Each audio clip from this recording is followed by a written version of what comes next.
It goes science. Yes, science is amazing. But not to me, though, because I am sick of waiting. I've been patient. I really have. I've been reasonable. Now it's time to say what I needed to. Dear science. Yeah, it's time to talk technology and gadgets. And the host of Tech Talk, the podcast, is Matt Dickerson with a few interesting ideas for your Christmas stocking for your tech-obsessed friend or relative. Hello, Matt. G'day, Nick. It is very important. People do have technology-obsessed friends, and it's so hard to buy for them. So I have put together a few items for you to just give them some hints. You might be just about running out of time, but better late than never. No, look, we've got a few interesting things here. Look, I'm keen on giving people tools, I have to say. My son and my daughters are always receiving things to mostly so they don't have to call on me. And you've got an e-tape. Which is kind of the next step in the tape measure. What's the story there? There are some interesting tape measures out there that are just electronic, use sound waves to measure distances, but some people still like the good old-fashioned tape measure, and I thought this one was a pretty clever one. It was actually invented by an American who was struggling with the metric system. So a lot of the things that he was trying to work with and build were all in metric, and they are still in this old imperial system. So he really struggled with that. So he thought the best way to get around that, rather than learn the metric system, which would kind of make sense, was to have a tape measure that just pulled out like a normal tape measure, good old-fashioned yellow tape as it would always be, but on the top it gave you a digital readout. You could still do it in feet and inches if you wanted to, but it gave you a digital readout in metric. And then more than that, it actually gave you a halfway point. So assuming you were measuring something across a wall to hang a painting on, for example, it would give you the exact halfway point, and also stick in its memory the last three measurements. So when you sit down and then you go to put it back, what was that measurement again? I can't quite remember. Just go back to the tape measure, and it's got its last three tape measurements. So I thought it's a good combination of a good old-fashioned tactile tape measure with a digital readout. Oh, that's cool. Now, believe it or not, I wrote a song about losing my glasses once upon a time, a little while ago, and you can just see people nodding whenever I play that because everyone does it. You found some sort of gadget that helps stop you losing your glasses. Exactly right. Now, we've had Bluetooth trackers now for probably a decade or more, actually. The first Bluetooth trackers came out over 10 years ago, and they've been fantastic, but they're fairly big. They're talking about something that's usually about 2 or 3 centimetres square or maybe diameter, that type of size. So you can't really just hang it off the side of your glasses. You'd look like a bit of a doofus with that hanging off the side there.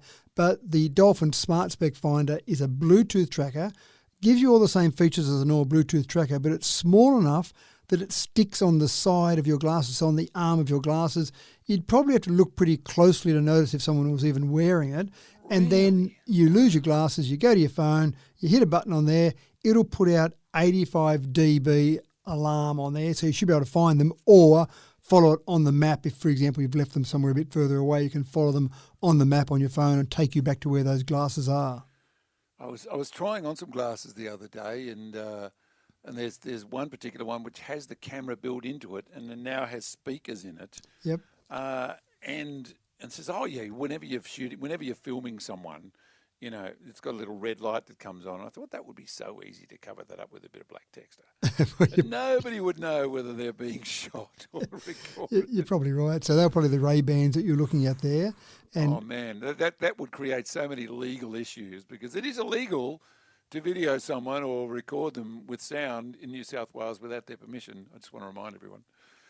It is illegal. Yep. All right, let's have a look at some of these other things. For the Star Wars fan, a Death Star lamp, Matt. What the hell is that?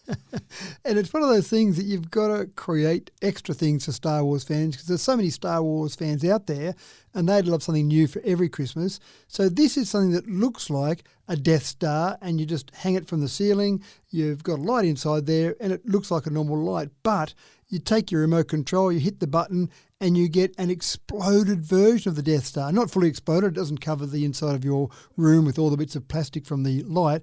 It goes into a few nanoseconds after the Death Star starts exploding, so it's in that first exploded state with all the plastic still joined together. And it'd be actually a way for you to, I think anyway, to see a bit more light as well. So, for example, you could have it in the closed state, in the fully enclosed Death Star state. You'd get a certain amount of light. You want a bit more light, you hit the remote, and then you've got an exploded Death Star to get a bit more light. So I love it.